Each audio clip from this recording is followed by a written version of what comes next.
everybody. Thank you so much for coming. My name is Cynthia Mumford. I'm the Executive Director at Omni Youth Programs, and we are the host and organizer of today's amazing presentation. I so appreciate all of you coming out here today. And just to formalize that you're in the right room, this workshop is called Working Effectively with Diverse Cultures. One size doesn't fit all, and this is the fifth in our series, working with deaf and hard of hearing people.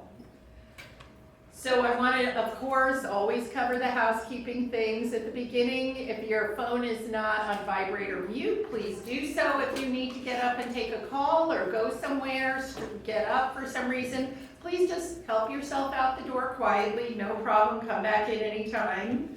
Restrooms are outside by the reception area. I hope you're enjoying the incredible food catered by Simply Delish. On your tables, you all see little snacks there, but we also have notepads for you and pens that you can keep.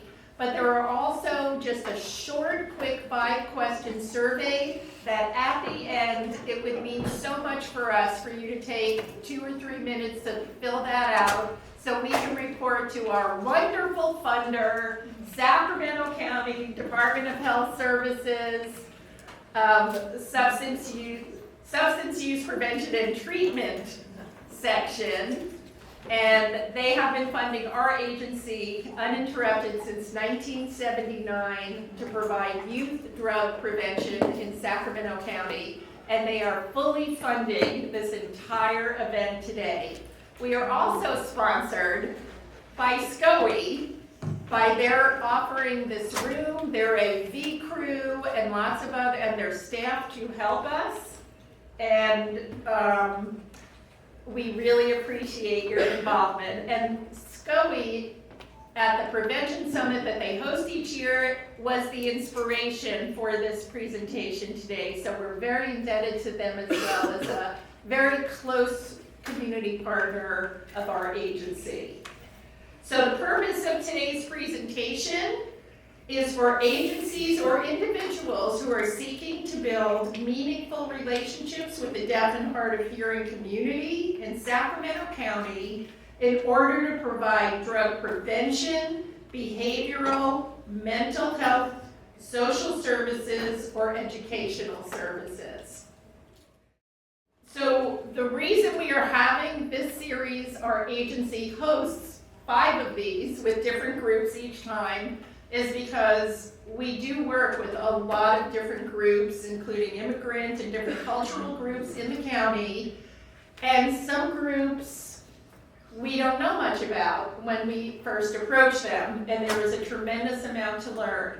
And we have taken the hard road all by ourselves with a lot of fumbles, a lot of ignorance, a lot of very amazing moments, and finally succeeded in being honored enough to provide services to a wide number of people, often taking 2 years before they trust us enough to receive the first service from our agency.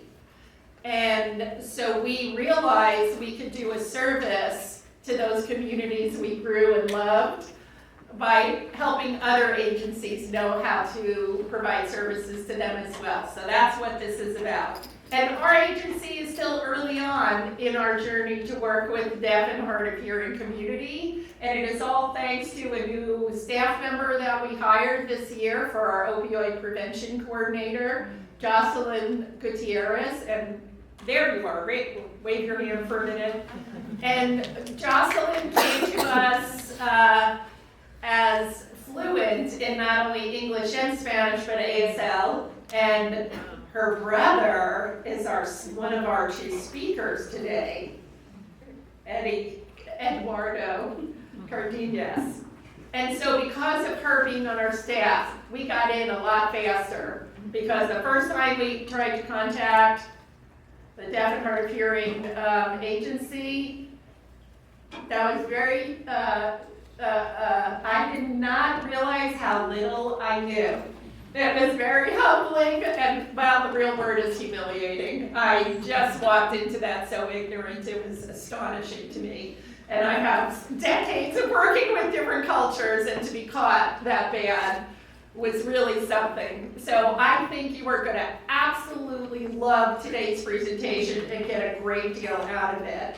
So I have a few statistics. I don't think they clash with the ones that are in the handout, that are in the PowerPoint, but if they do, they beat my statistics. Okay, they're the experts. But here we go.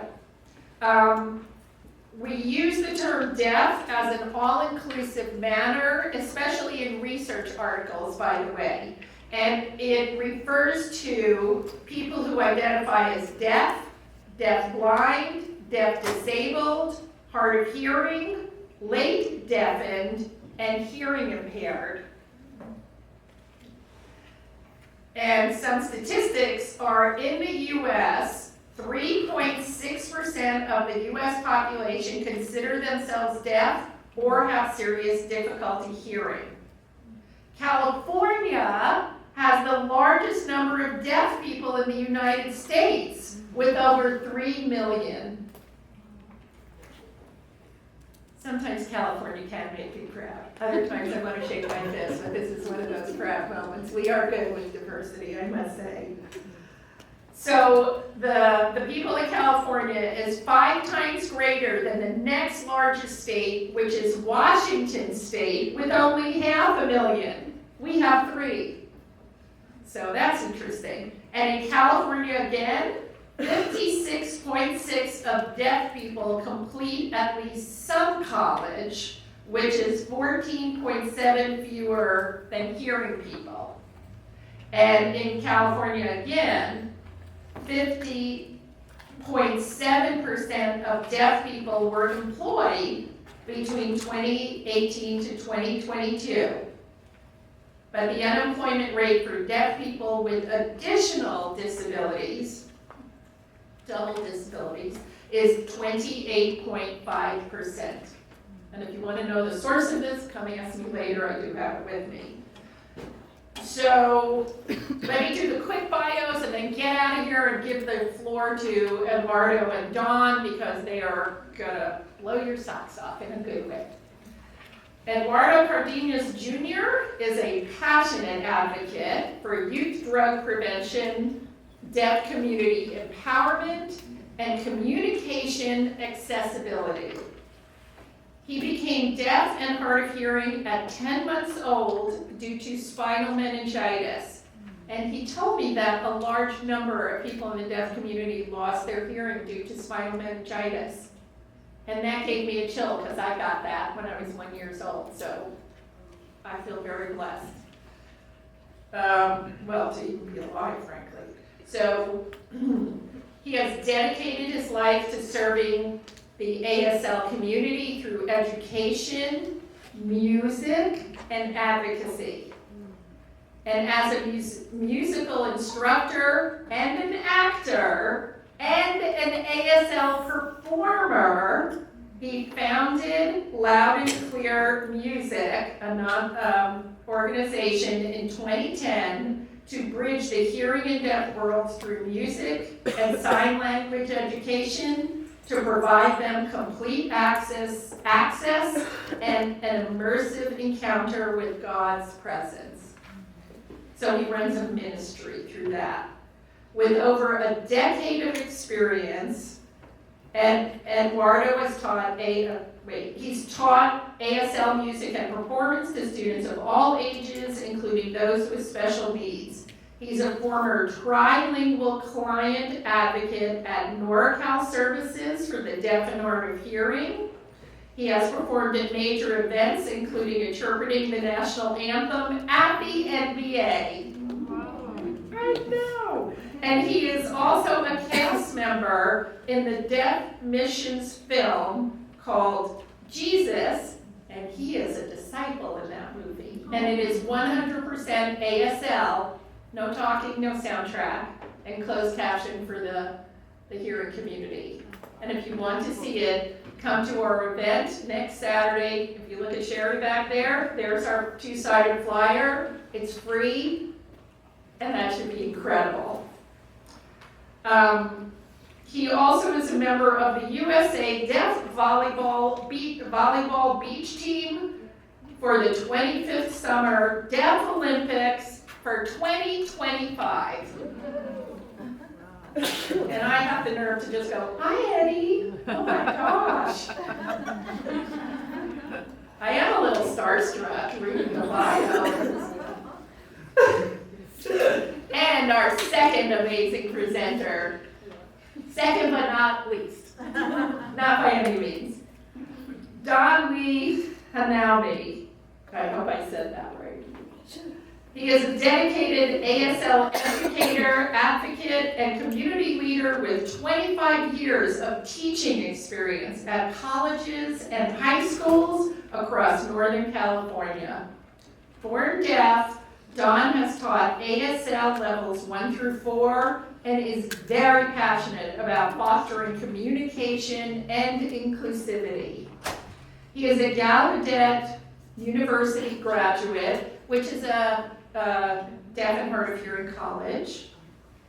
And as a community educator, and he's a community educator with NorCal Services for the Deaf and Hard of Hearing, where he leads deaf awareness, one-on-one workshops, mentors deaf students, and organizes job fairs and fundraising events. He also serves as president of the Northern California chapter of the California Association for the Deaf. That is a big role, Don.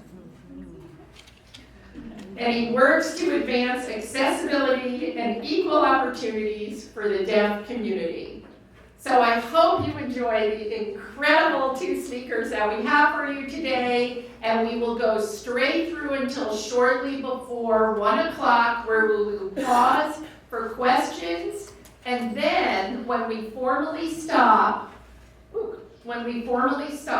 you will still be able to come up and speak with the speakers. The interpreters will stay until 1:30 if you have additional questions or want to connect with them. So thank you very much. Please give a warm welcome to our presenters.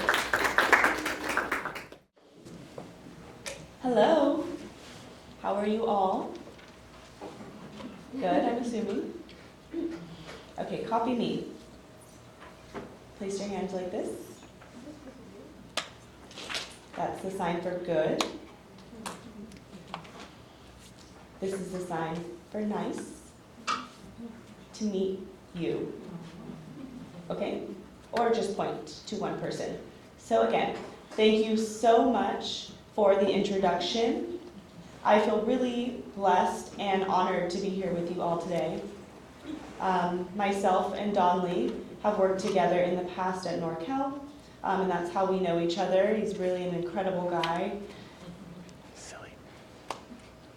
He's a funny guy as well. So thank you so much again for this opportunity. As she had mentioned, yes, I am an actor for a movie. It was a really incredible experience. It was completely produced by an entire deaf team. Everybody behind the scenes was deaf.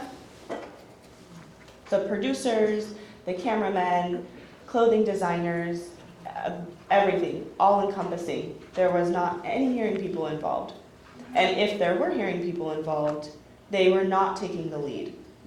They were behind the scenes, supporting and advocating for what we needed, and they signed well.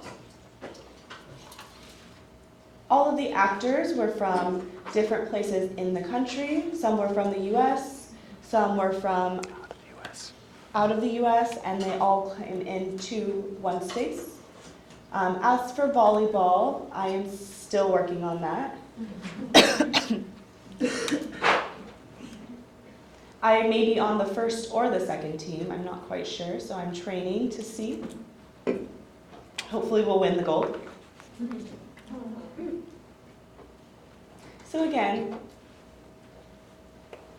growing up, I did struggle with communication. Communication is the key to everything. It's the key to life. And really, the first time that I had noticeable struggles was with communication, being a deaf person. It has nothing to do with intelligence or creativity or emotions.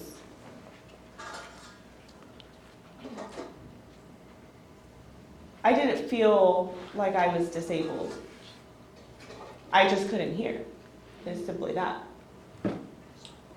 So really, legally, I am under the disability umbrella, yes. But I am unique. So anyways, that's me in a nutshell. And then Don Lee can introduce himself as well, and then we can get started with the presentation. Hello, everyone. Can you say hello? Hello? I see you. I see you. When you do speak, it just goes out one ear and through the other. My name is Don Lee Hamanu. I was born deaf.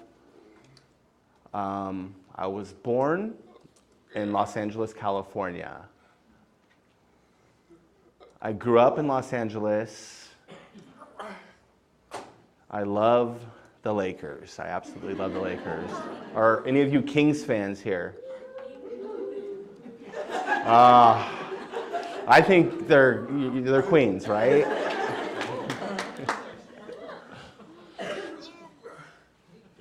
I love the Dodgers as well.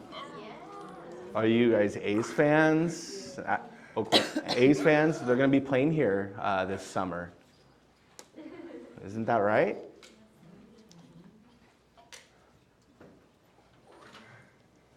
I went to a deaf school. It was a deaf institute. Do you know how many deaf schools they have in the state of California? 2, 3. The actual answer is 2. There are 2. Do you know where they're located?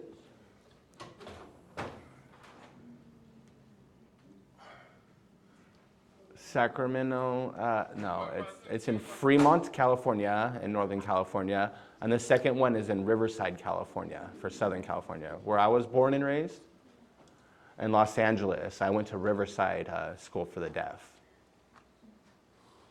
I was raised, then I went to the Deaf University. Do you know of that?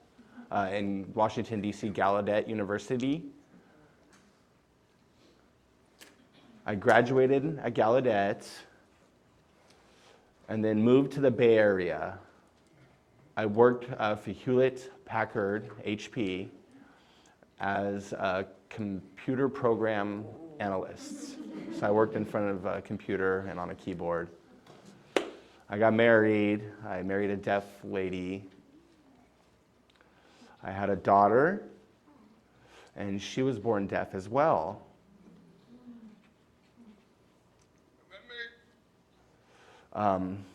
It's from our heritage. It's not coming from me, no. It was coming from the mother's side of the family. Her mother has a deaf brother as well, and then the deaf brother has 2 children who are deaf as well. Okay, it might be 75% my wife and 25% me is why she is deaf. Okay, I can admit that. And then my daughter, she went to Fremont School for the Deaf. In Sacramento, California, they do have several schools. They have like hearing schools with deaf classes or deaf programs throughout Sacramento. There's one, Del Campo High School, Del Oro High School has one, Monterey Trail High School,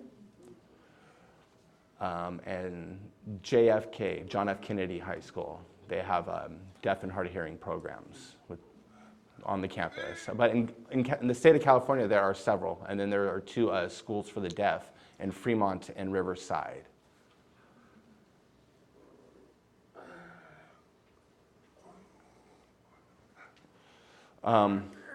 I was a former crackhead. I got lost. I went to a recovery program. I will explain that later on in my presentation. I moved to Alaska, up north, for 5 years. And I was teaching ASL at the University of Alaska, Anchorage. It was absolutely cold there for 5 years. After 5 years, I was done. I moved here to Sacramento, and that was about 25 years ago. And I wanted to be closer to my daughter, who was in Fremont School for the Deaf. I started to work for NorCal Services for the Deaf and Hard of Hearing as a community educator. My daughter, as she was growing up, and then she graduated high school, she went to Gallaudet University. And then she moved to Austin, Texas, and got married, and married a deaf man as well, and then moved to Riverside, California. My daughter has a son. I am a grandfather now. My daughter has a son and a daughter, and they both are deaf, my grandchildren. So now they're in Riverside. And my life story. That's it in a nutshell, okay?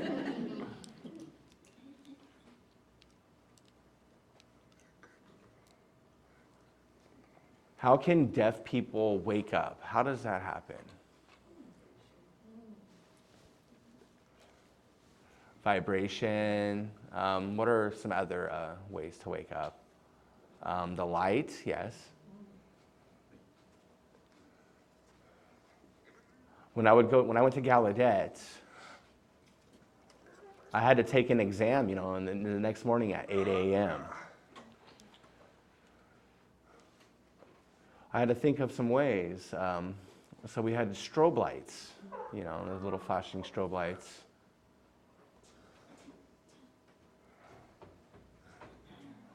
I set it up to go off at 7 a.m. And I'd go out and I'd party, drink, socialize, get into bed. And the next morning that light would be flashing and I would try to, hit it, and it was hot. And I tried to unplug it to shut that light off, and it finally went on, and then I woke up and it was 10 o'clock. I was sleeping for 3 hours past.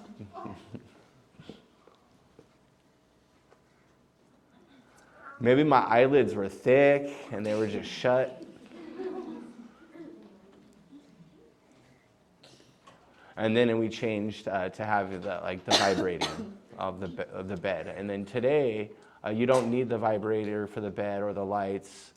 I have my wife who wakes me up. I'm married. I'm married to a different deaf woman now.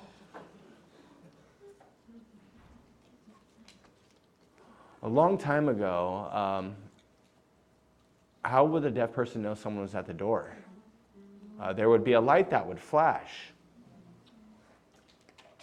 How would a deaf person know if a baby was crying? There was a light that would flash. In my house, it's just full of disco lights, flashing and going off. I'm just kidding. We do have lights that flash, and they flash at different paces. Like there's one that will flash, before it was a telephone, but now the phone's in my pocket. So if there was someone at the door, it would flash a different way. If it was flashing really quickly, that means the baby was crying. In today's world with technology, everything's, in our palm on our phone. There's no phone plugged in around the house. The door, we have the Ring, doorbell device. With the baby crying, it has a camera now, and it has it right there where you can see it. And that's how my daughter's living in her time. During our time, it wasn't that way. Okay. It was great to meet you all. Now I'm going to turn it over to Edward. How was that? That was great. I did tell you. I told you that he's funny. I have a good time with him. I'm always upset with him because he's always he's always planning, deaf community events. It'll be a game, and then the Lakers, not the Kings. Come on. All right, so we'll get started.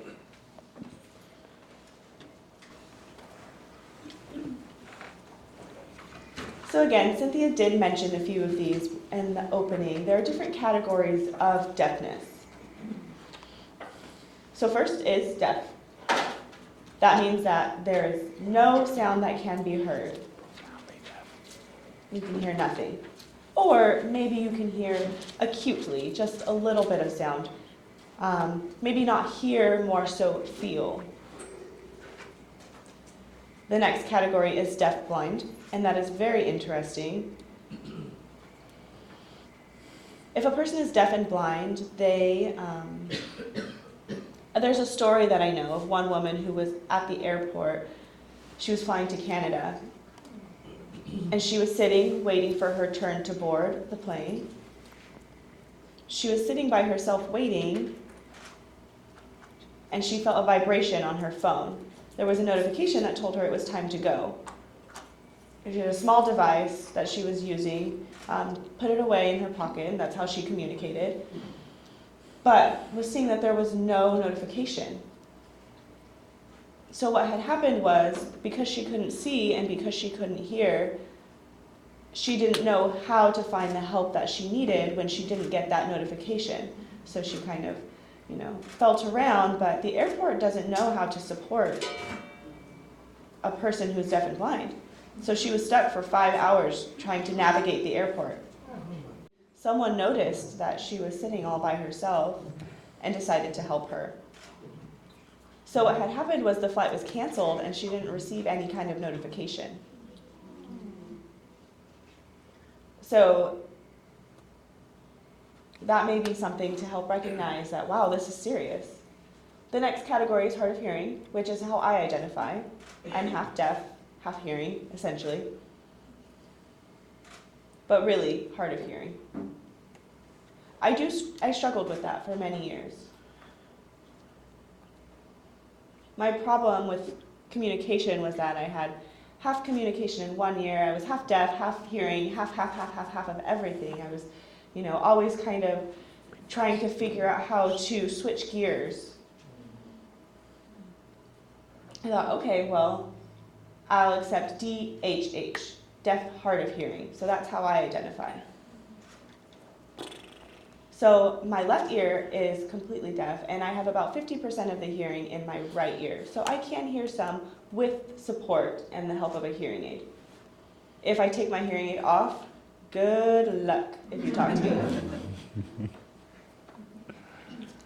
So the next category is late deafened, a person who may have grown up hearing, communicated using spoken language until one day, maybe at 40, 50, boom, maybe there was a car accident and they lost their hearing completely. What would you do? Can you imagine? If you couldn't hear anything and you didn't know any sign language, what would you do? So that's that category, late deafened. The next category is deaf plus or deaf disabled. It may be a deaf person who has autism. There are many different signs for autism, but this is a sign I'm choosing to use. A person who is intellectually disabled. Maybe they have cerebral palsy. They would fall into that category. And then hearing people. Hello, hearing people.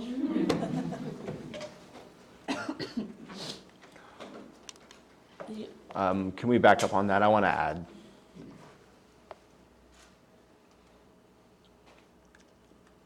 Stereotypes. When you meet a deaf person, and you think that one deaf person that you meet, and you'll think all the deaf people are like that. There are several different, categories of deaf people. Thank you for expanding on that.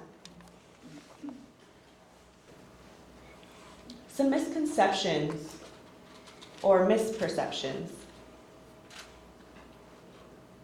As far as hearing aid goes, I recently got a new job at DRC, Disability Rights of California, Disability Rights Center of California.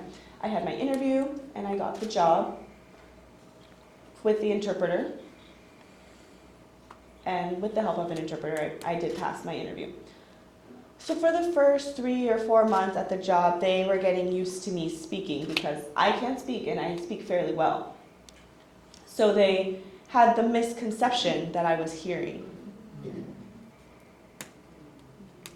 But for the job, it needs a lot of virtual communication. There's work in the office, there's visual communication that's required as well.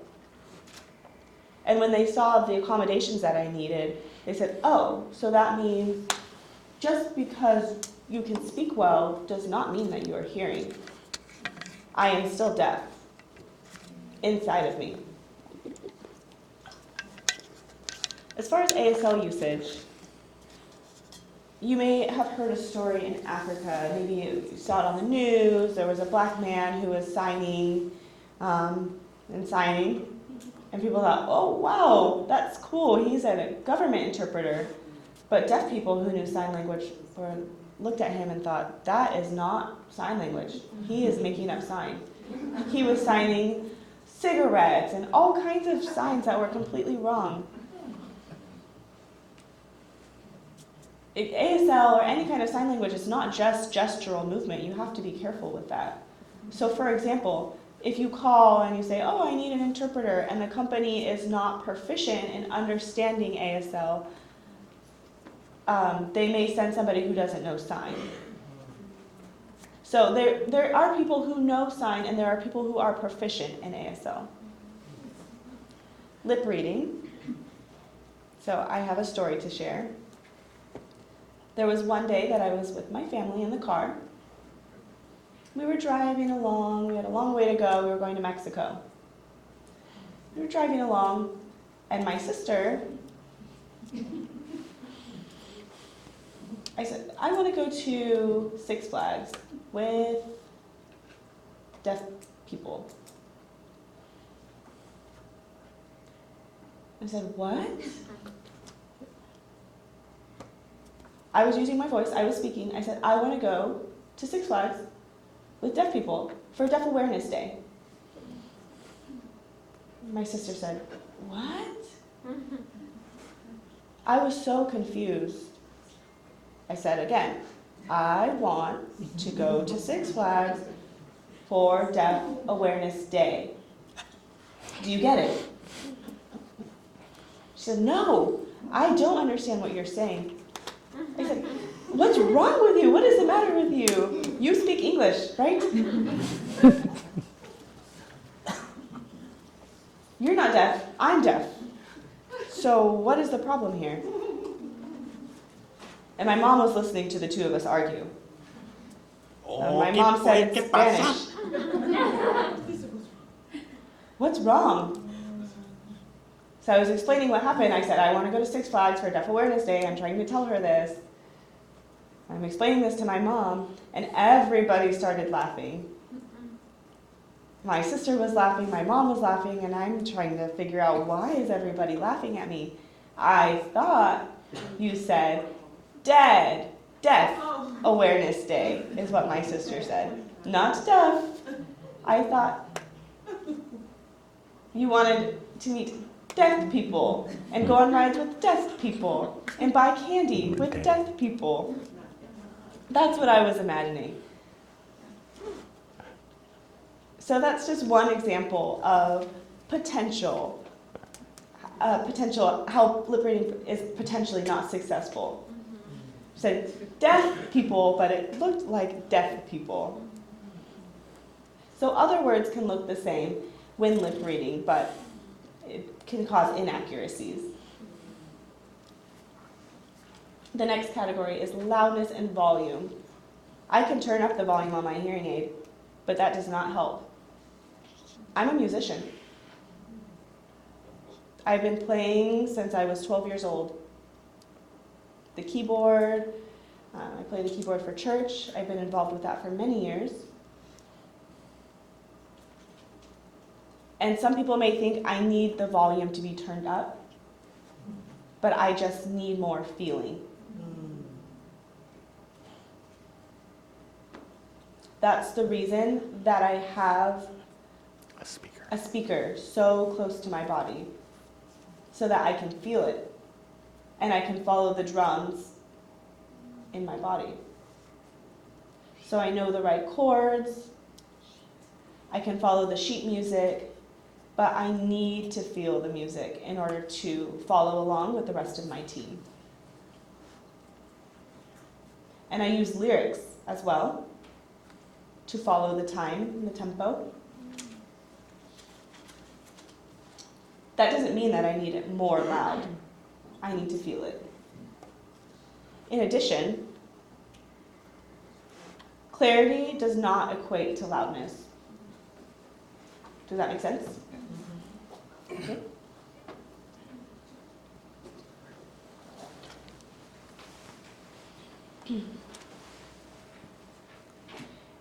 It's important to know that if there's not an interpreter present, it can be a struggle. However, there are other ways to communicate. You can use captions, you can write notes back and forth. There are all kinds of different ways. These are just kind of some basics.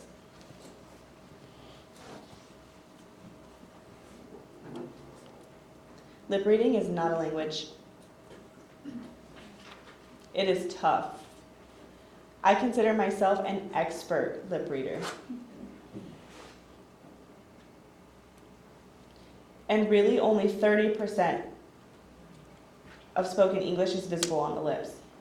So that's why it's good to have a hearing aid, so that I can catch that 30% and I can hear about 50%, and then I can put things together and problem solve and put the puzzle pieces together and make a sentence. But it's a lot of processing happening in my brain.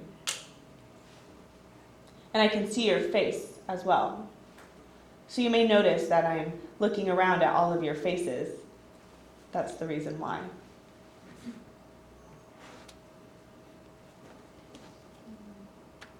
Can you imagine reading a book, but you can't recognize any of the words?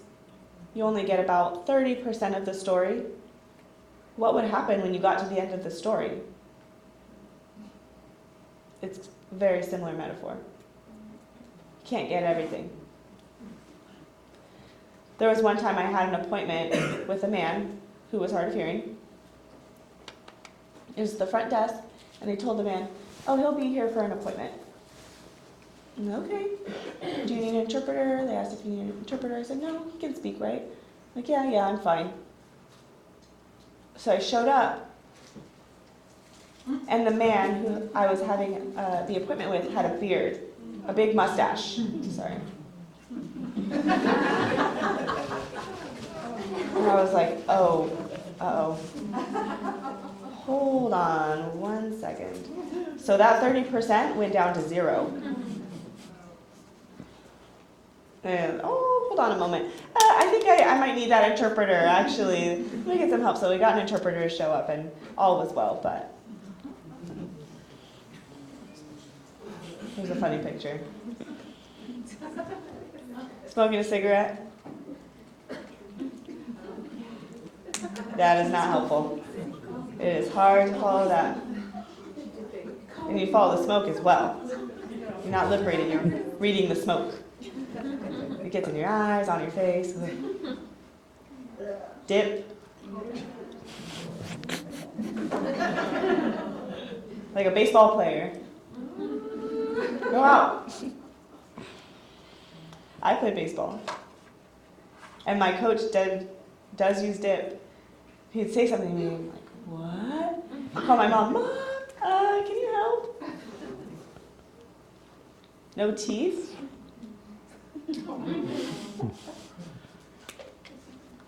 Sometimes I help older men and women. I go and do some service. And sometimes I see people walking around, socializing with a deaf person. And they have no teeth. Deaf person, it's like, I don't know either. We're in the same boat. It happens. Big, big, big lips. You may ask, what's your name? Like, ugh. And I had just explained about the thick mustache. And a messy eater. People with food all over their face. It's hard.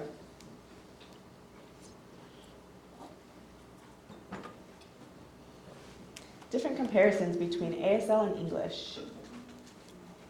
They are not the same. We are not borrowing from English to make ASL. You can't plug in the English word to ASL. You can't. It's a different grammatical structure entirely. There are different ways to organize our signs. An example, if you were to say something in English, you would say, I want to go to the store. I had to fingerspell all of that, if you noticed. In ASL, I would sign in one way, me, go, store. That's it. 3 signs. So that's just an example.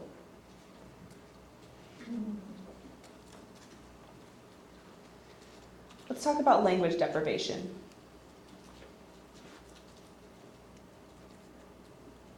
I grew up experiencing a lot of that.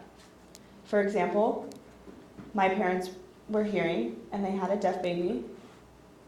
And a lot of the times, hearing parents don't know what to do with the deaf baby. They don't know how to communicate with them.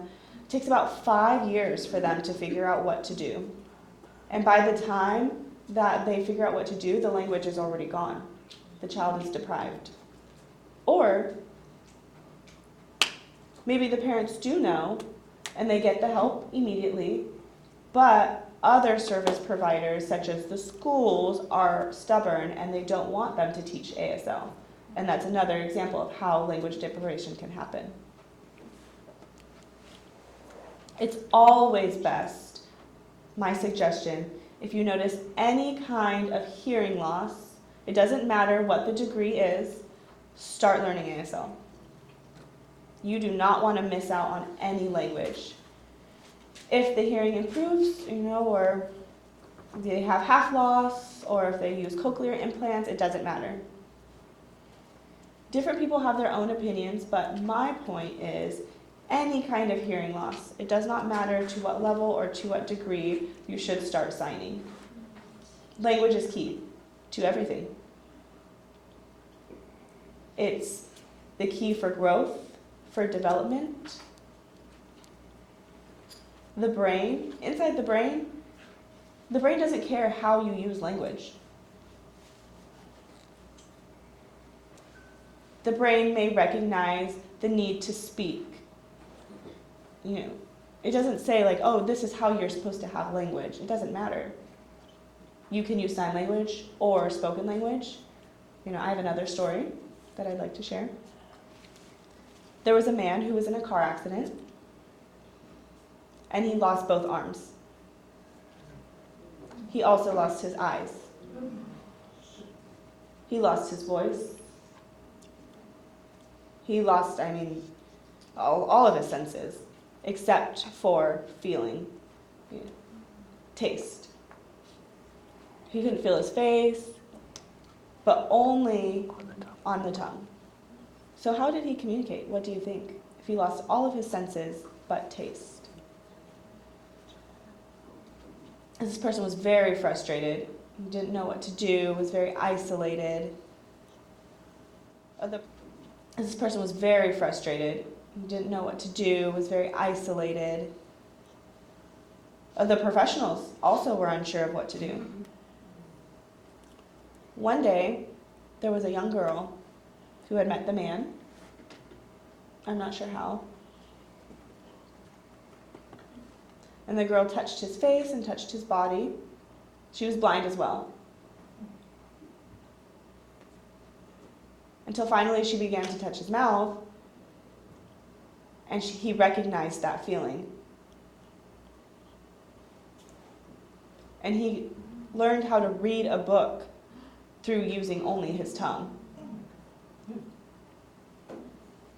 So he slowly learned how to read Braille with his tongue. So he read many books. And he would probably beat you all reading books with his tongue. He wasn't eating it. He was reading. Very interesting.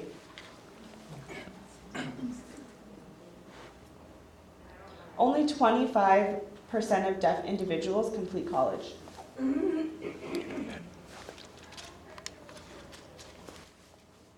That's going to like a hearing college, not the deaf university.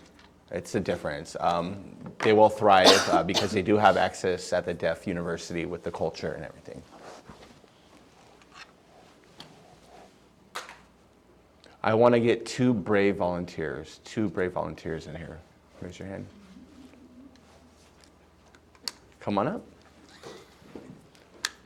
You're going to stand right there, and then you're going to stand right here. Don Lee, come on up. I need you to stand right here. You face her, and you guys look at each other. I'm going to pretend we're having dinner, okay? So let's have a conversation at the dinner table. Hello, how are you? Good, how are you? Do you like the food? Oh. Sorry, I need a, there's going to be no voicing. The interpreters are going to turn their mics off, so.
Now let me explain a little bit. So imagine being at a dinner table and we're talking and then you two absolutely don't understand anything going on. You're curiousless. You don't know what's going on. I wanted to ask you, when we were talking and signing and going back and forth, how did you feel? It's just really fast. What about you? I missed a lot. Did you feel isolated at all? Yeah, definitely. How could you get involved in that conversation? What was your thought process? What was going on in your head? If this was like the actual situation, I would be like, can you slow down and finger spell?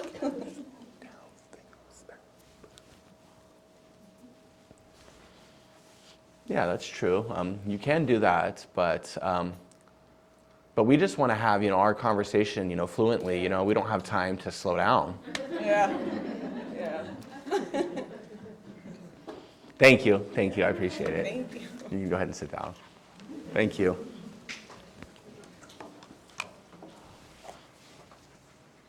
This was not meant to embarrass them.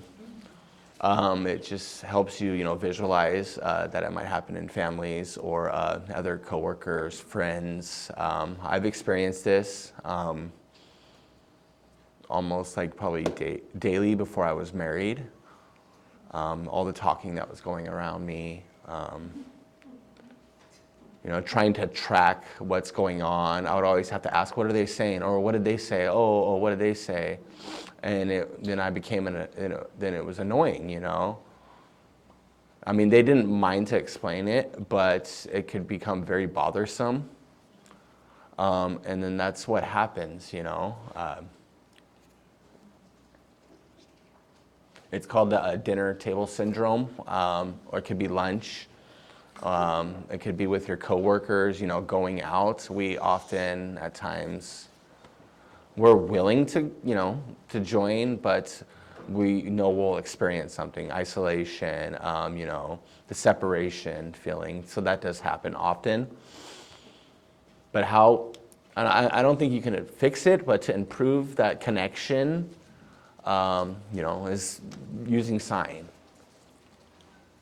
One time last year, I did host an event at a church. It was a hearing church. I asked the pastor, can I host this deaf event for 3 days? The pastor said, sure thing, we completely support you on this. Whatever you need, let us know. I was like, really? In my head, how? You don't know sign.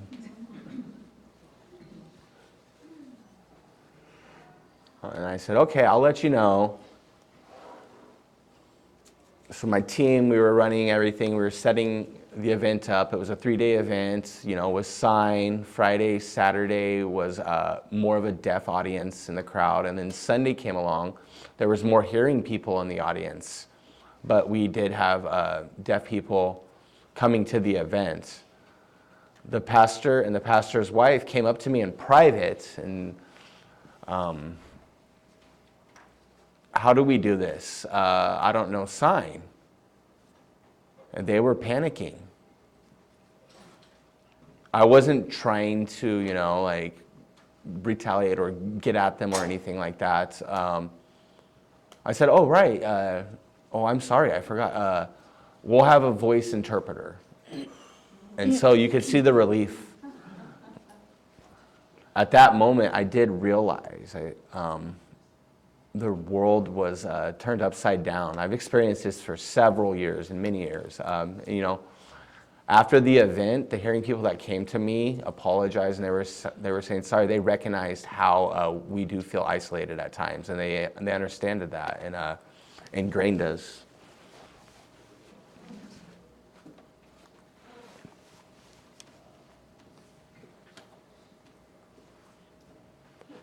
Barriers in services. There's employment struggles. 56% of deaf people have jobs, but within the hearing world, it's far more advanced. We experience a lot of barriers and frustrations. For example, we apply for the job. We fill out the applications, submit them. We get the interview set. We go to the interview. Well, actually, let me backtrack. Before the interview, we ask, can you please have an interpreter available? And they're like, never mind. And then they hang up. So there's no job right there. Or they're willing, to provide the interpreter for the interview, go through that process, pass the interview process, and they call us back later and say, oh, we're not interested. They think it's too much work, to help me. Or if the interview process passes, you get the job, but then once you come in and the environment that you're working at, the communication that's going on around you, it's a struggle, You're trying to push through and just do your job, and then people are talking, and you're writing back and forth and then you're working, and you got to stop and write back and forth. It's just too much work, and then deaf people become frustrated, and then they resign or quit. There's no proper deaf training in the company that's going on. There's no proper training on how to interact or work with a deaf person, that happens quite often. We do need deaf-friendly space to do the work. Like department, DRC, I was working there, I had a cubicle. I would often get scared because the people would walk up and then come into my cubicle and I didn't know who was coming. They would just come in, the hearing people, they'd come in and said, "Hey, how are you doing?" And I'd be like, whoa, whoa, kind of throw me back. So I had to put a mirror up so I could know that someone was coming around and I could prepare myself and, and not get scared. So, that deaf-friendly space is really important. And then with medical, we struggle every day with that. The both of us, get calls every day. I couldn't go see my doctor. They told me they had an interpreter, then you show up and the interpreter's not there. We often, we'll be in the front of the line and then we'll get put back to the end of the line and we have to wait. And it's not a good, system. Within the hearing community, you could just go right in. You have no issues with that communication. There's no conflicts and everything just goes smoothly. With us, we got to call, make another call, ask for help, rely on that help, file complaints and that wait, that time period to pass, show up, discuss it. So it was like almost 6 months, 1 year, later. We get tired. We're tired of filing these complaints. We're tired of asking for the help. It's 2025, you should know by now. And that's how we feel. 1 in 4 deaf have access or difficulties accessing for medical care.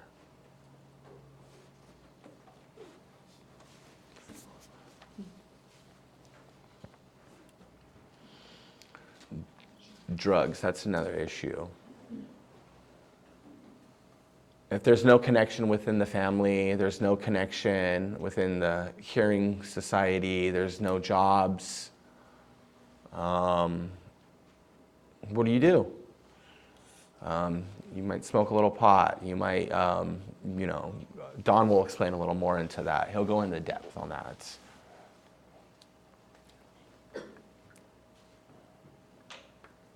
If you become addicted and you're stuck with those drugs and you're struggling, who do you go to for help? There's not enough sufficient professionals who know sign, who could communicate and help and counsel the deaf individuals.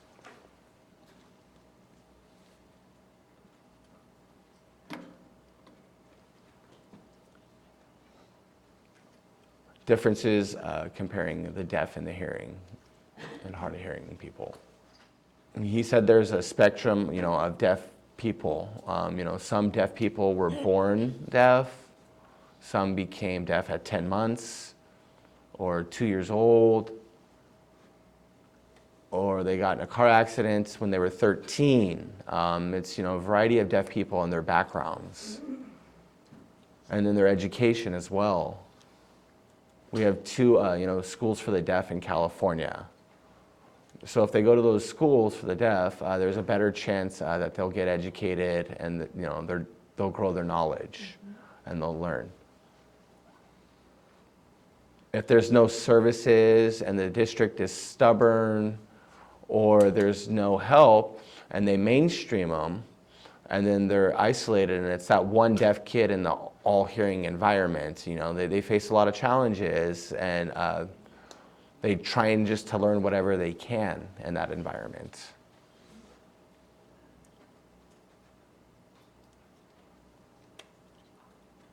ASL English, and I do want to add Spanish as well. People from Mexico will come here and then they'll say, like, I don't know what to do, with my children. No sé qué hacer con mi niño. Ayúdame, por favor, porque yo no sé cómo comunicar. I don't know how to communicate with them, I don't know what to do. So they have double. So they'll have double language barriers as well. But they have to learn English. They got to learn English, and then they have to learn ASL, Or and then English and learn ASL. skip English and then learn ASL.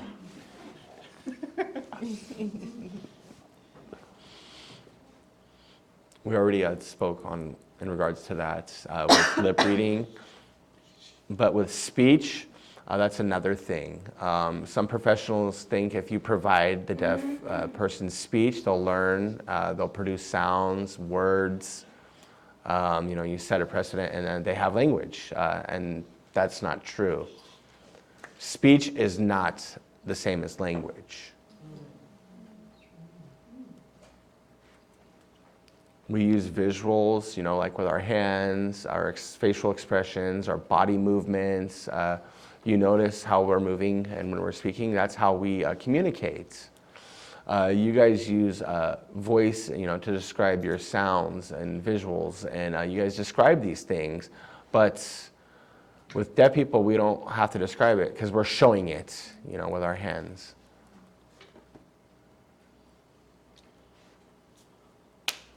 Some identify as deaf and hard of hearing.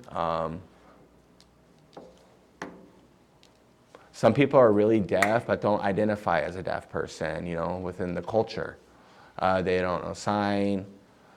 So it's not, whatever you see is not always what it means.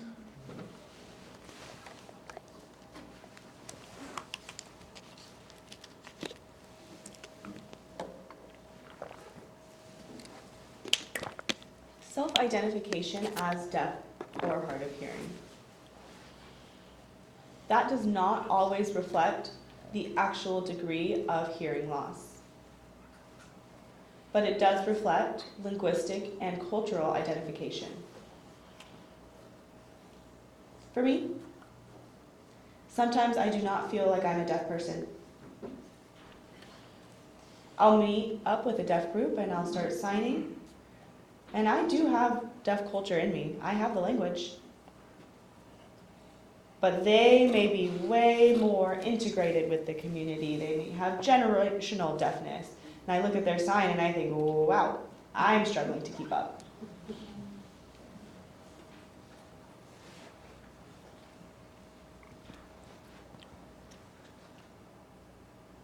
They may not recognize it, but they may use cues, and that's the person's mode of communication. Clues, about the person's mode of communication. We've already talked about this a little bit, but I do want to go into this. Sign language is not universal. Did you know that each country has their own sign language? MSL, Mexican Sign Language, JSL. I used to live in the Philippines for about a year after I got married. I went to KFC and I had dinner with my wife. And I saw there were 2 deaf people sitting at another table signing. I was very excited. I was like, oh, there's deaf people here. So I saw the 2 of them and I said, hello. And they looked at me like I was crazy. It was a different sign language. I was like, oh, I am American. They're like, oh, okay, yeah, we know America. We know that sign. So we slowly started picking up each other's sign to communicate with each other. It was fairly easy to build that bridge of communication. I thought it was very interesting. Cool.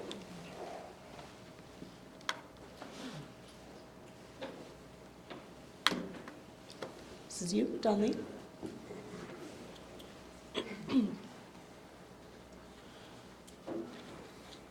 Go ahead and read this.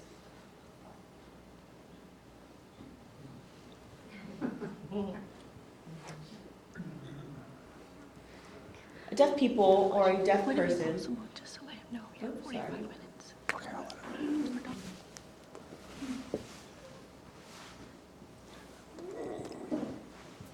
So a deaf person may use a note to write back and forth. They may not understand 100% of what's written, though.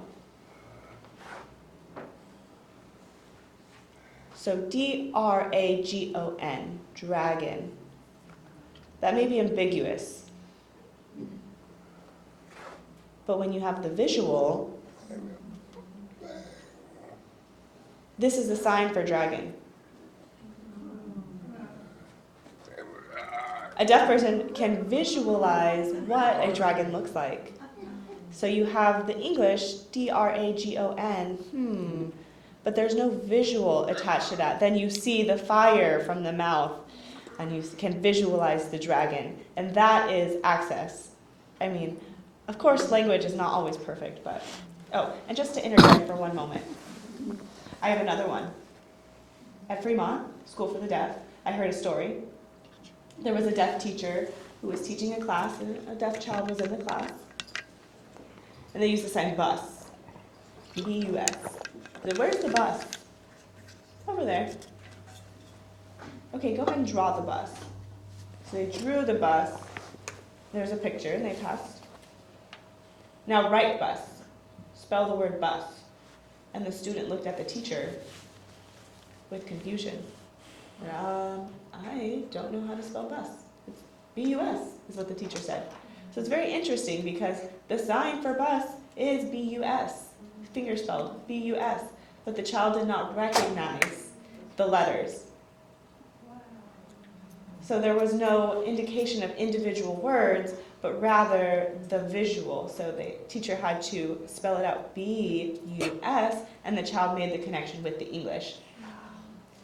So it was not English first and then ASL. The ASL was introduced to the child, and then the English word was used to supplement that connection.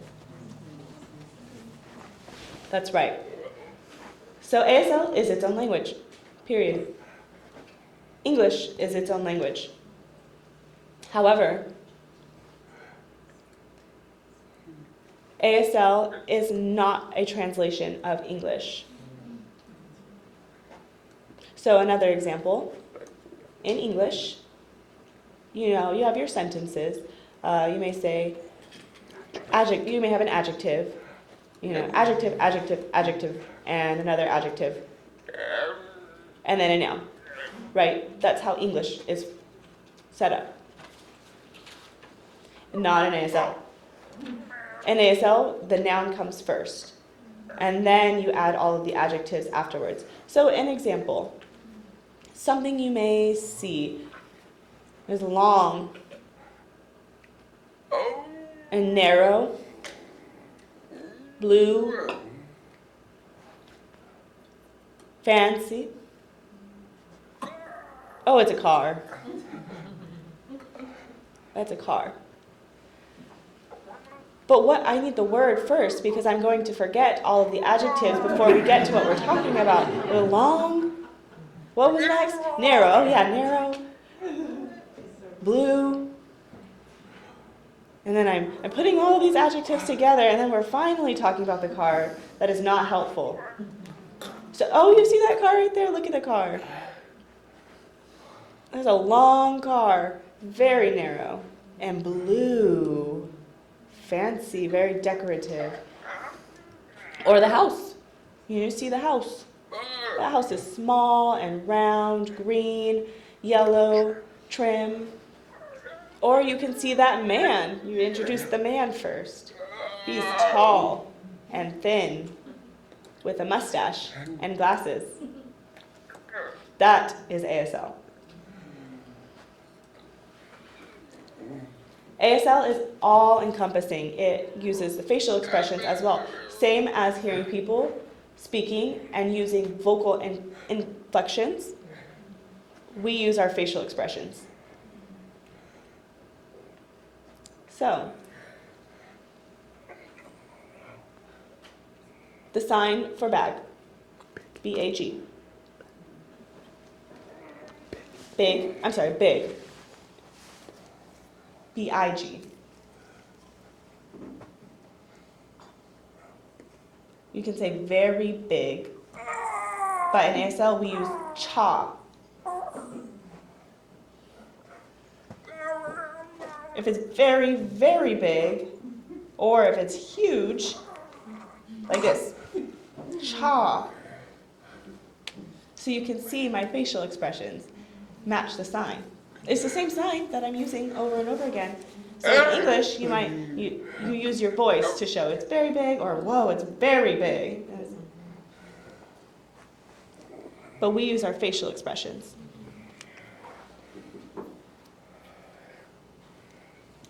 You say, what did they say?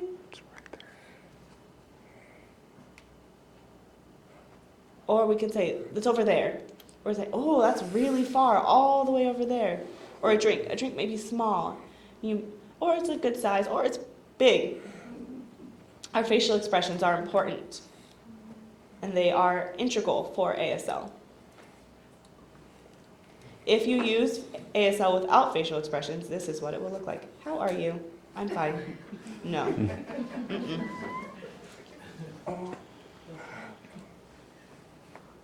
The face and the signs must match. We must have it all. Back to you. So he just explained signing without any facial expressions, right?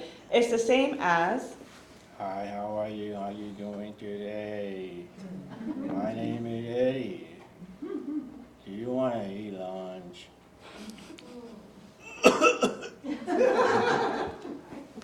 Hey, how are you doing today? Are you hungry? Let's go get some tacos. We already did. Oh, yeah. you hear the vocal inflections. It's the same as sign. Hey, how are you today? Oh, I'm great. I'm good. How are you? But I use my facial expressions to show that.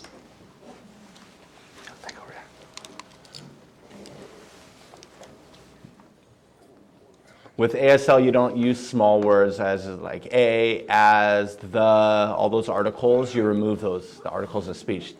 Deaf people don't have time to listen to the articles of speech, the a's, the thes. It's like, get rid of all that. Let's just go. Come on. Just sign.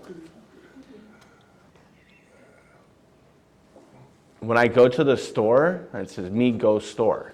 Me go store. And that's it.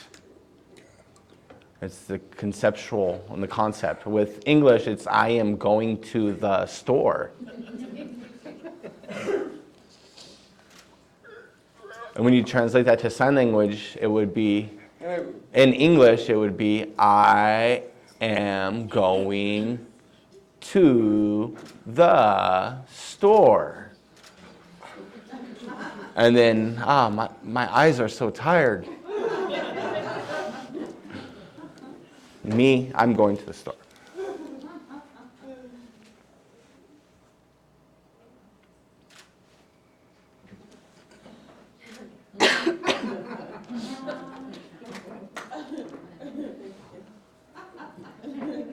Signing?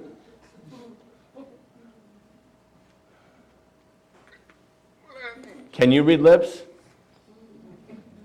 Kinda, a little bit. Oh. Okay. I'm going to give you an example.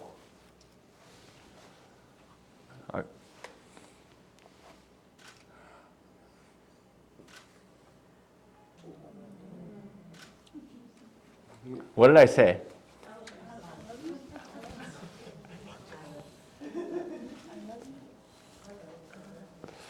You got it over here.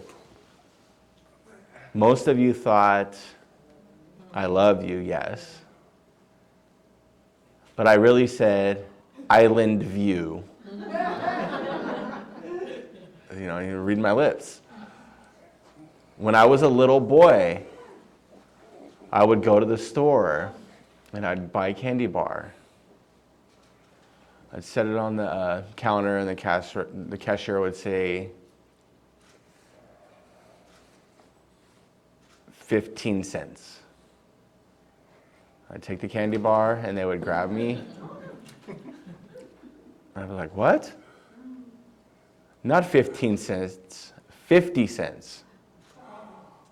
And I was like, 50, 15, the lip reading, it's almost the same.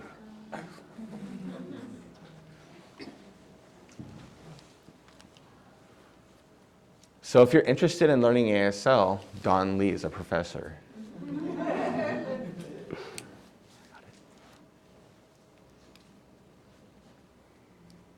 We have 35 minutes left, so I'm going to go ahead and skip through some. You want to explain this? Do you know what video relay services are? VRS? It's a video screen.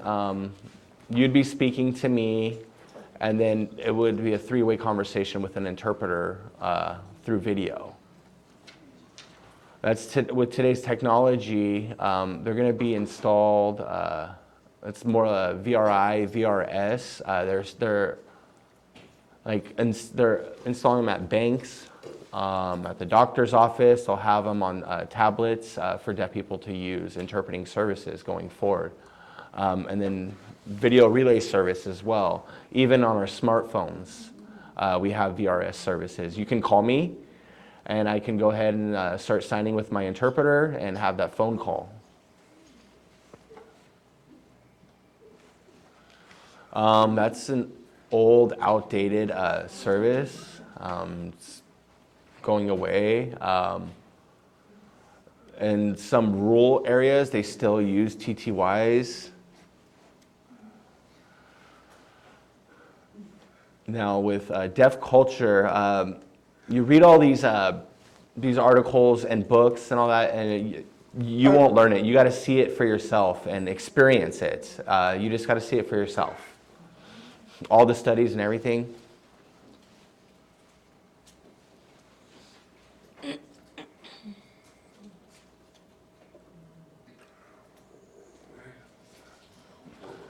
Today,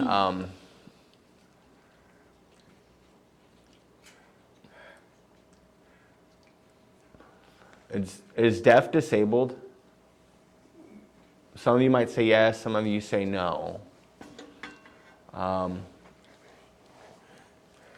Deaf people can do anything except hear.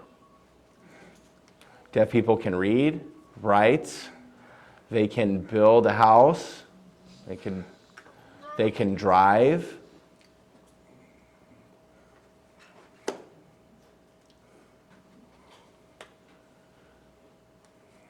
So if you were to meet a foreigner, someone from Germany or Japan, Italy, and your language, you speak English and they speak their language, and you two meet, the communication, there would be a barrier, right? There'd be a lack of communication, a lot of miscommunication going on. So is that a person that speaks a different language, are they disabled? Are they? No, they're not. It's just a language, it's a language barrier.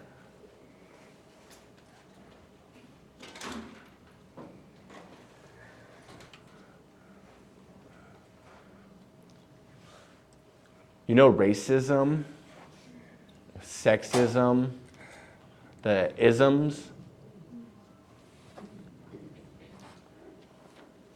That's autism.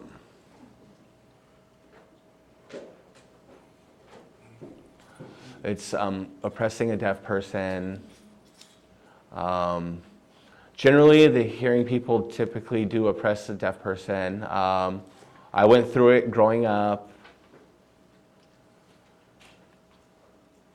It's not always that way, it's not the hearing person's fault. The deaf people do have it, autism as well. They have hard of hearing people are oppressed. They oppress the deaf. They can still oppress the deaf. For example, a hard of hearing person will go up and start speaking to their friends and using a mode of communication that is verbal, not a visual, and they're speaking verbally. That's autism. While the deaf person's still there and present, because there's no signing going on.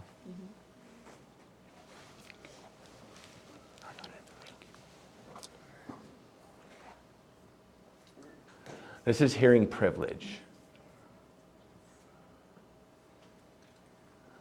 When the interpreter here, you ask the interpreter for their opinion.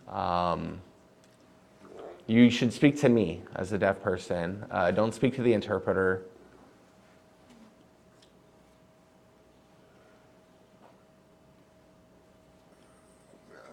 This happens very commonly. there'll be a hearing person and then a deaf person, and I'm hearing. And the interpreter, they'll say, they'll have the interpreter, they'll say, tell him or tell her, tell him, tell her. Just have that conversation between me and you. The interpreter's just there to interpret everything.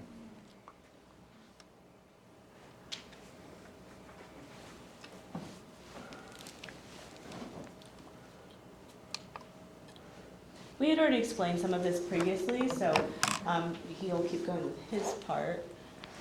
But do you want to take this, or no? Let's just roll through.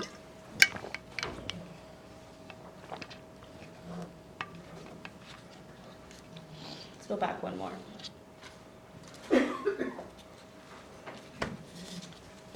So what is a qualified interpreter? If you go and you take a class, you have a lesson, and then you take the test, you become a qualified, certified interpreter.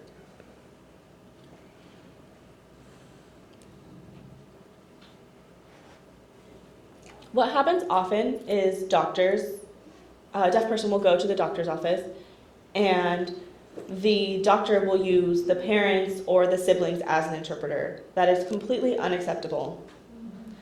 The reason for that, I grew up deaf, and I grew up going to the doctor. I would go to the doctor or the dentist, and I would have an interpreter. I'm sorry, my mother wasn't my interpreter.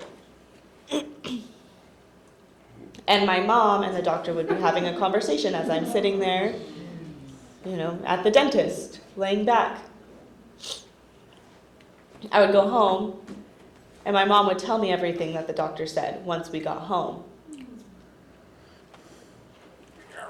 A qualified interpreter would tell me now. There would be a direct communication. I would be communicating with the doctor utilizing the interpreter. So my mother is not the interpreter, as she was telling you later.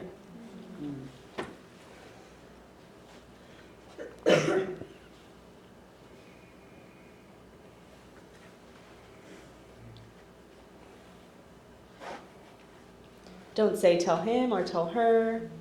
The deaf person or the interpreter should be arranged appropriately. Speak clearly and at a normal pace.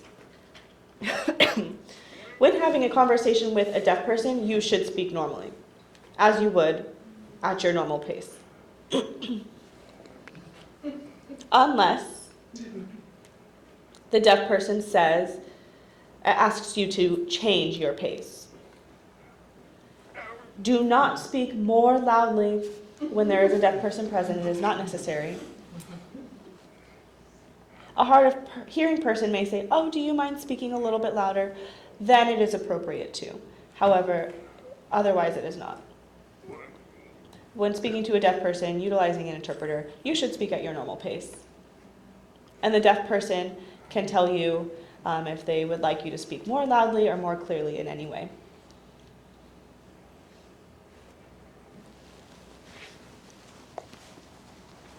So some examples of accommodations.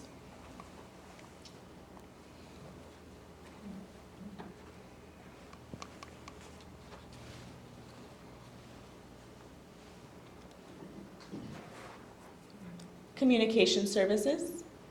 Some people may prefer speech services or tactile interpreting. If a person is deaf and blind, they may prefer tactile interpreting, cued speech, deaf interpreters, video remote interpreting, and CART services. That's real-time captioning. Now, deaf interpreters are utilized more often. If a person is to go to the doctor, they will usually have two interpreters. One hearing interpreter, like the two interpreters present in the room now, and a second interpreter who is deaf. So you may wonder, why would they have two interpreters? Similar to the court system, the medical system uses two interpreters, but in the court system and the medical system, there may be specific terminology or jargon that's used that may be difficult for a deaf person to understand. So they'll utilize that interpreter because they may not understand the language that's provided in the space. As a qualified interpreter, it is not their responsibility, as a qualified hearing interpreter, it's not their responsibility to expand on the topics or provide context. That's the job of the deaf interpreter. So that's why they pull in the deaf interpreter to provide a more visual translation of whatever is being said, interpretation of whatever is being said to ensure understanding. And it's there to support the deaf person.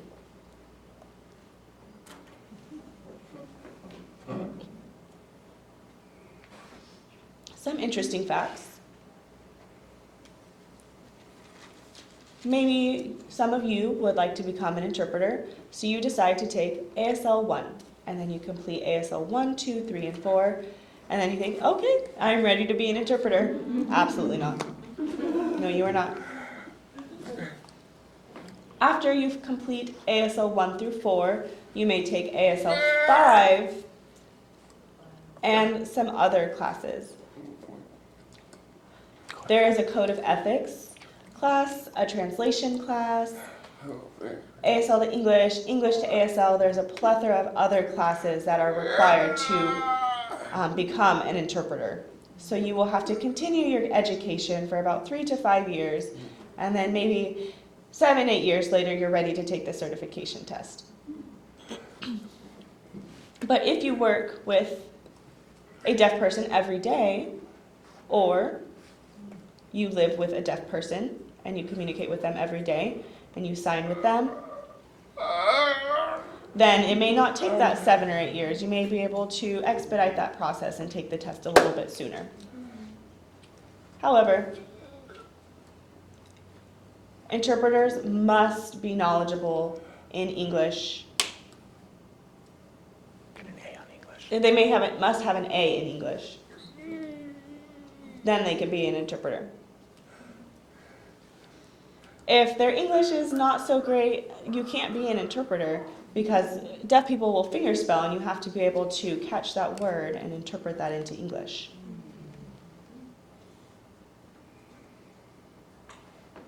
Some tips on working with interpreters.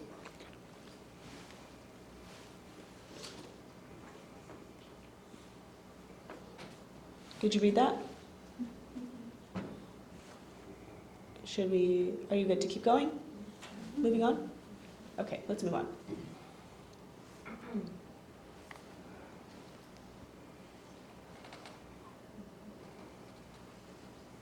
Moving on? Okay.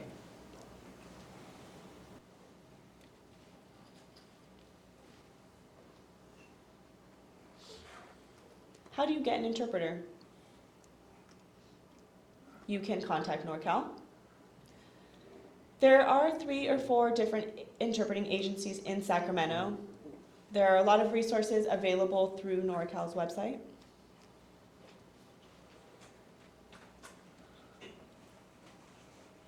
One suggestion that I have working with agencies is that it's better to How to serve and communicate with the deaf. agencies know how to serve and communicate with the deaf.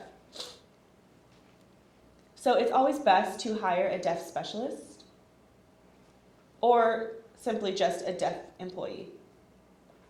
And that will help a lot in improving your organization. That person may feel isolated, so I would recommend having a team, maybe a minimum of 3, to help make your organization more accessible.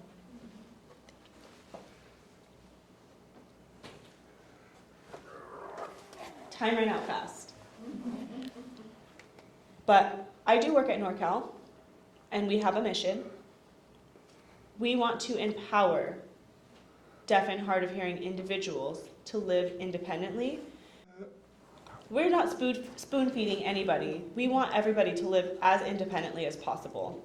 You know, if they have to use the bus, we teach them how to use the bus and how to navigate. If they're shopping, we make the list and teach them how to make the list. Independent living is the goal. Another goal is to educate family members, service providers, employers, and the general public. And a part of our mission is to advocate for equal access and opportunities. both for hearing and deaf. So we advocate and support. An unfortunate truth that does happen, especially with jobs. A deaf person may be hired to work, and they work there for many years. A hearing person will come in, a new hearing person will come into the same job, and then they'll ask the deaf person to teach the hearing person how to do their job. And the hearing person may then learn the job and be promoted, whereas the deaf person will stay in the same position. So the deaf person who's in the job for many years should be promoted, but instead, this new pipeline of hearing people coming in are getting the promotions. I do want to add to that. Within any organization, there's a struggle to improve accessibility, communication within the deaf consumers or clients. I do want to warn you, you might struggle for a long time until you put a deaf leader, in the management position or on a management team. If they're only in the basic roles or the assistant roles or operations or advocacy, it's okay, but to really improve the accessibility and communication, to make sure that deaf people are welcome, put a deaf person in the leadership team or on the management level on the team.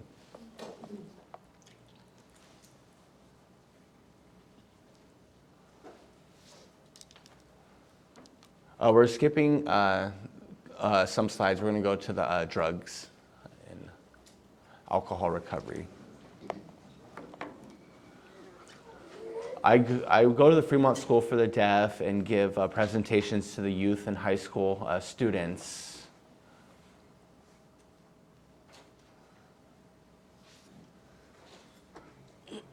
With my background, I am an addict. I was addicted to drugs formerly. I lived on the streets with the crackheads. I was divorced. I went to jail. I got out, lived on the streets again, went back to jail, got out, went back to the streets, and then I went to the recovery program after that.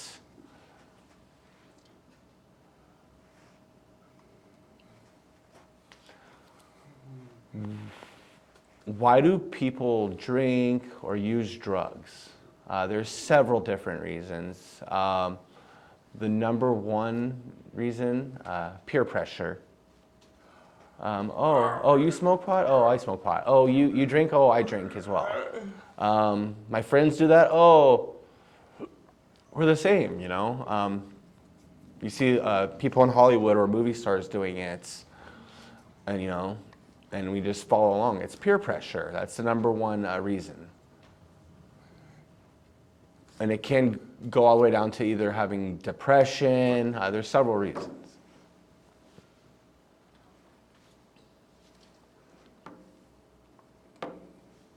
That's my background. I had explained that. When I would go to Fremont School, I'll always ask, what is alcohol? Is it water, milk, orange juice? Tell me. I have the students feed me some answers, and these are all the answers that they give me.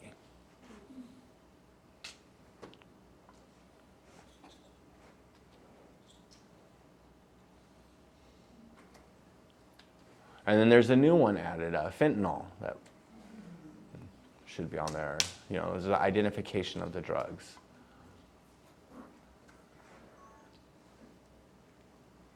The high school students have to see that, and then to show it. We do have a kit that we bring, with all the different stuff, and there's an actual kit. It's all fake, but we do show it to the students. So when, if they were out on the streets and they meet somebody and they don't know what that is, they've never seen it before or what it looks like, and they might take it and it might be the wrong thing,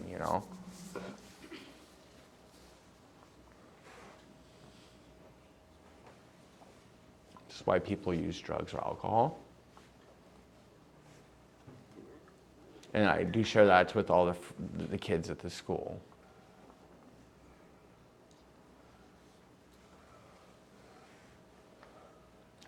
Anxiety, dissertation,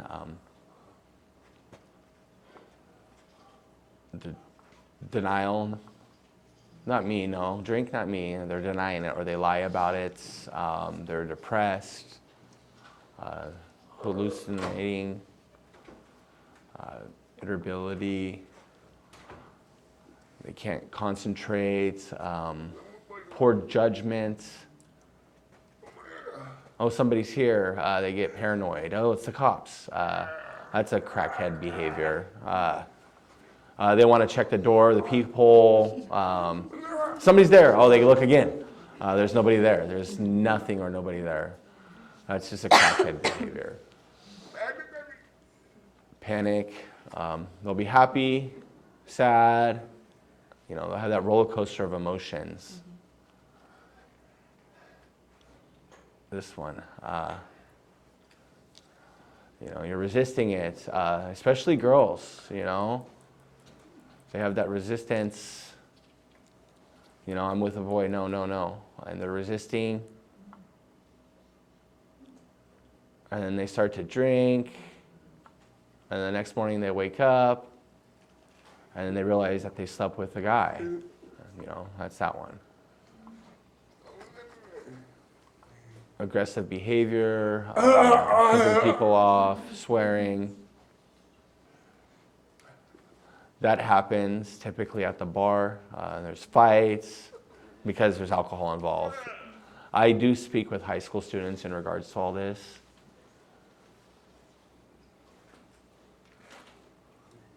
These are the causes. You know, divorce. I was divorced because of my drug addiction. Child neglect. My uncle, he lives in San Francisco. My uncle, he had a baby in San Francisco, and then my uncle and his wife would go to their mother to take care of the kid, you know, for 3 hours, you know, at night, 9 to 12 midnight. And, you know, their mother would be okay to take care of the baby. And what they would do is just go get high on drugs, and they wouldn't come back home, you know, for 2 weeks. 2 weeks later, they would show up. So that's the neglect.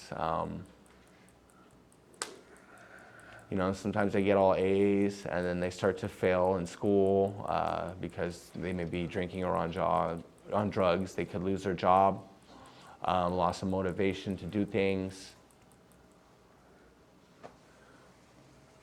Oh, I don't have any money.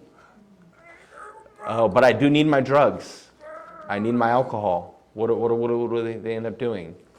They end up stealing things, robbing people. That type of behavior.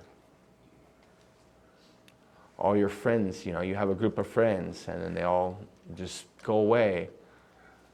Getting DUIs, you can lose your license.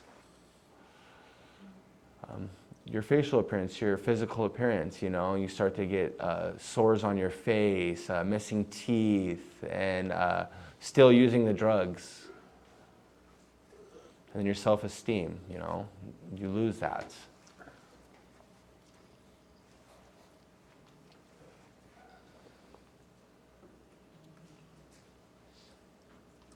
The first stage, you know, curiosity.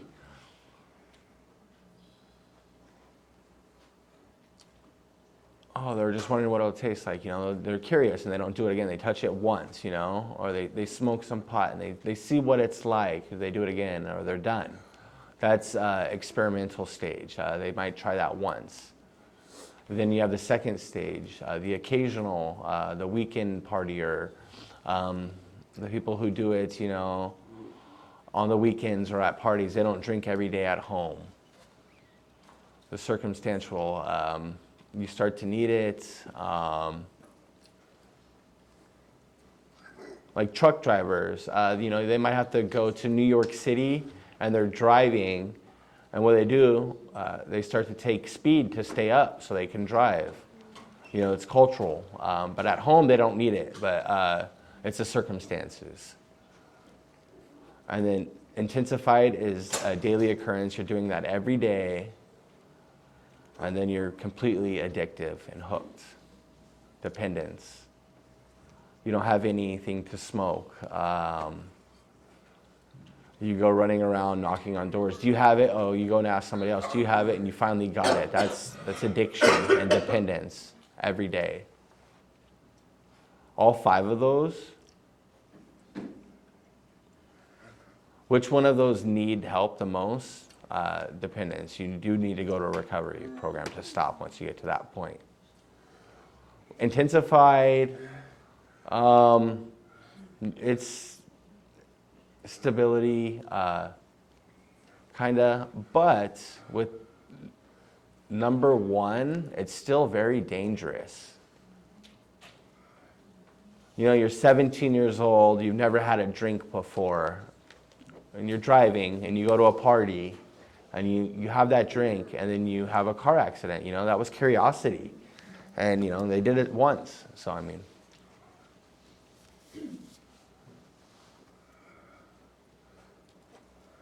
These are all the different stages. The withdrawal stage, like if you were using drugs every day and you're gonna feel withdrawals. And then you have that, that sober mind, you're feeling good, you're in that honeymoon stage.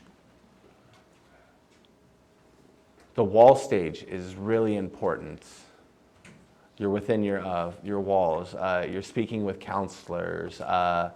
You're talking about your problems, depression. That's the wall stage. You don't need to talk to everyone about it. It's in that stage. Then the adjustments, you know, to stop. And then the resolution stage. You go from drinking every day to stopping. You go through all 4 of the stages, and now you're at stage 5. I can still go to the bar. I can go into a bar. I don't have to have a drink, you know. I'm at that 5th stage. You know, I can go to a party where other people are using drugs, and I don't have the need to use or feel that. That's that 5th stage.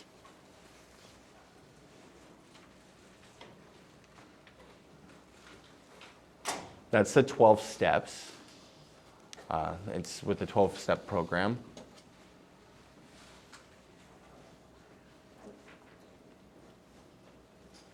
If you do need slides, we can provide them for you.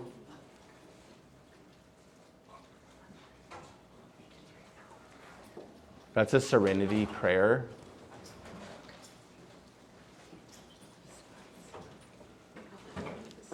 Thank you so much for your time. I hope Don't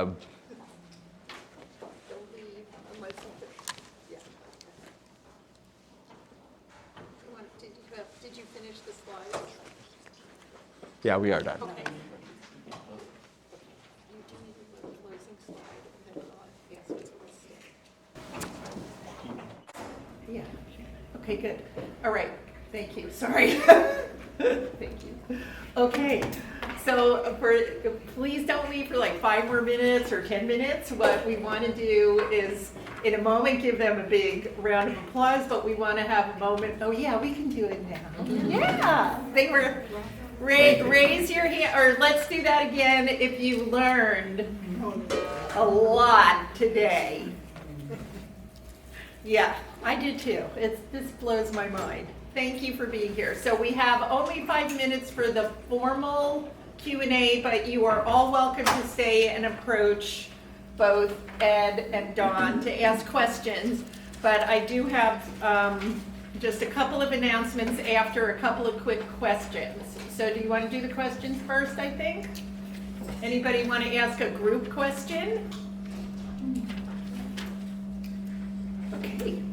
So I work with the Office of Patients' Rights, and we work in mental health facilities as well as emergency departments, boarding cares throughout Sacramento County.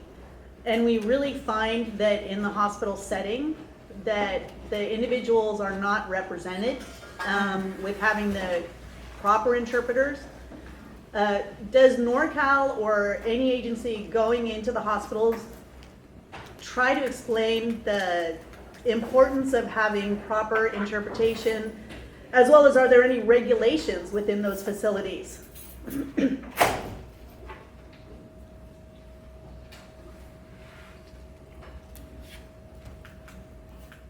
NorCal has interpreting services that they have for medical. They have legal interpreting services. They have all the different skilled interpreters that they can place for specific situations, like if they have a presentation as well. Right.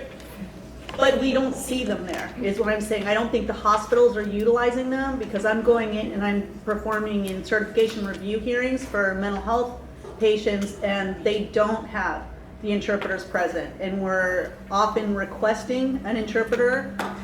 We can use the phone, but we would like to have the 2 interpreters available for the patients. And when the patients are receiving treatment, a lot of times we'll see doctors maybe write a note to them, or when they're on the units, they don't have an interpreter that sits with them. They'll sit out in a lobby and wait to be contacted to meet with the patient with a nurse. But they're missing the groups and the interactions. And we feel that patients are sometimes at risk because other patients are in acute situations, and so they may not be aware of their surroundings and able to protect themselves because they don't know what's going on.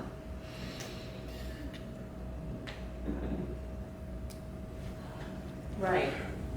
Well, the deaf person is in an environment with all hearing people. It's always harder. Interpreting in mental health is a very narrow scope. There are not many interpreters that are proficient in interpreting mental health situations. There's a completely different terminology and jargon that's used. It's harder to get interpreters, but it is better for the deaf person to be in a deaf unit. Yeah, what I've learned just from putting this together is there are a pretty good size amount of interpreters here, but they are booked weeks ahead of time, usually through organizations. And so acute care, I have no idea how that would be handled. We had an emergency just getting these 2 amazing interpreters today, because the ones we expected ended up not being available Wednesday night, a day ago. And we called over 10 companies and probably 10 individuals, and there's a lot of them, and they wanted to do it, but everybody was booked multiple appointments all day long, 7 days a week. And so I think you have an excellent question, and I see your frustration and completely understand it. And they should have somebody on staff, but if they don't have enough clients to warrant it, that must be the problem, I'm thinking. I have no suggestions. Where are deaf units?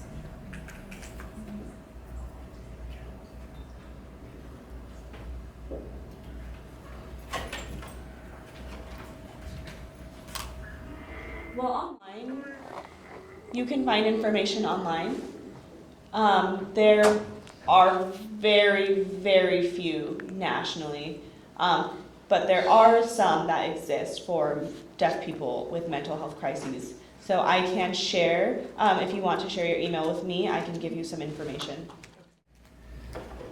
Thank you. I wanted to also, okay, one more, and then you'll just come up I to just wanted them. to add that having worked in public health for over a decade, I know that the culture around accessibility needs to change. It has to come from the state, well, not just the country, but literally at the local level within the state and within the county level, because oftentimes there is a lot of misinformation and a lack of education about the process, as basic as rights.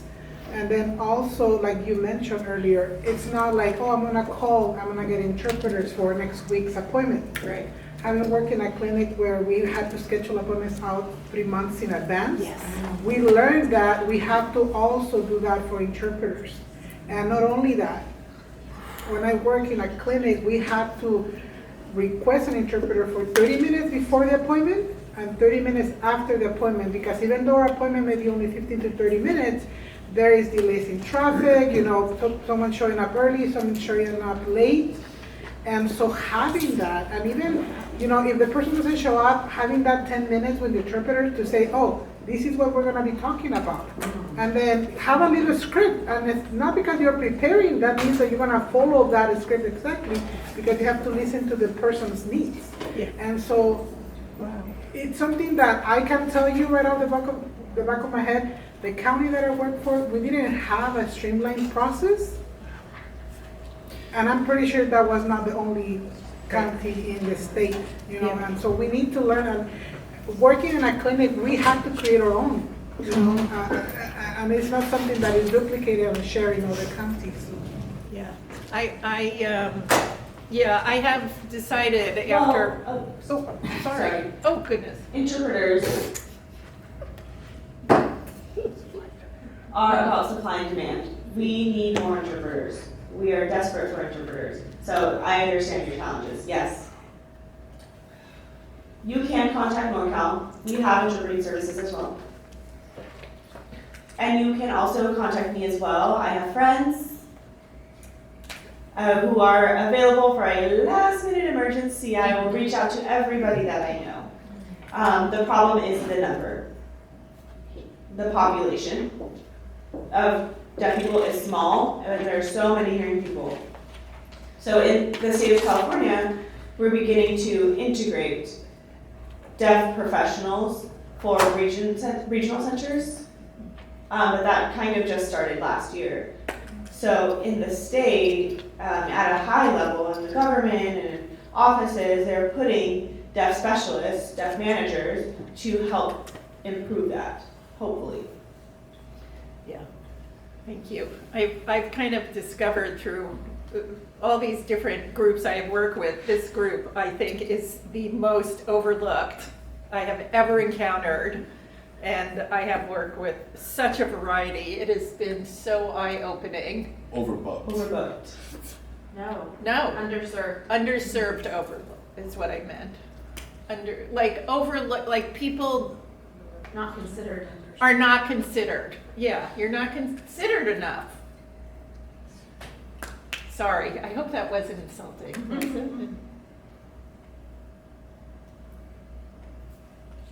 Like with planning events or Did that hurt your services. feelings?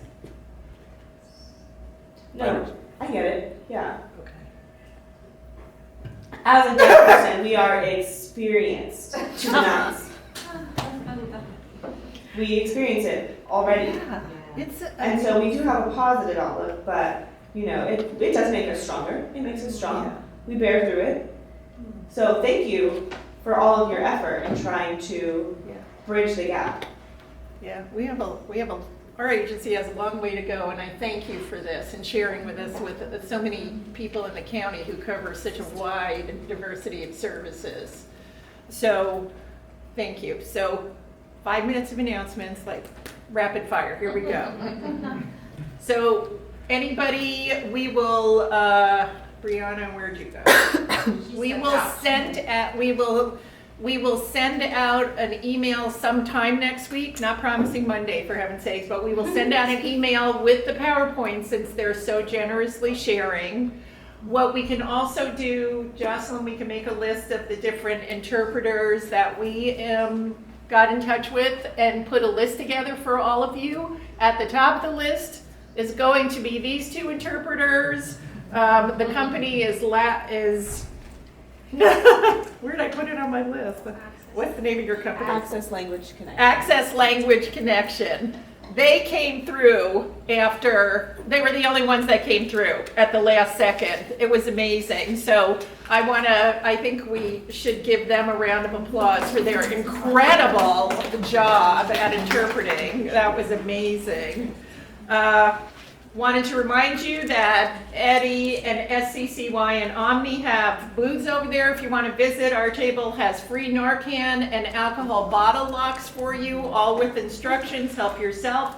And if you are interested in seeing a deaf and hard of hearing public event, Eddie is the organizer of this, with our agency sponsoring and doing a lot of behind-the-scenes work, i.e. Jocelyn, who is knocking herself into the ground. It is a huge event that is going to have 2 hours of a festival with booths and resources, deaf entertainers, and family activities.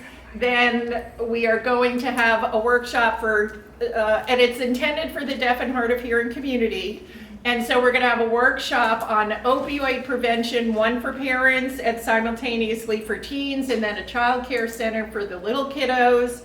And then, as I said, or maybe I didn't say yet, we're going to be having the full 2-hour movie that Eddie is starring in as a disciple. And so the agenda's on the back. Please help us get the word out to the deaf and hard of hearing clients that you work with, because hard community to reach, right? The normal things that we do with other with hearing communities are not appropriate in this case. So any help you can offer us, please let us know. We also, you are very welcome to take leftovers. We're going to have the speakers go first because they did not get a chance to eat, but we, hopefully the staff pulled out the leftover boxes. It looks like you might have, yes.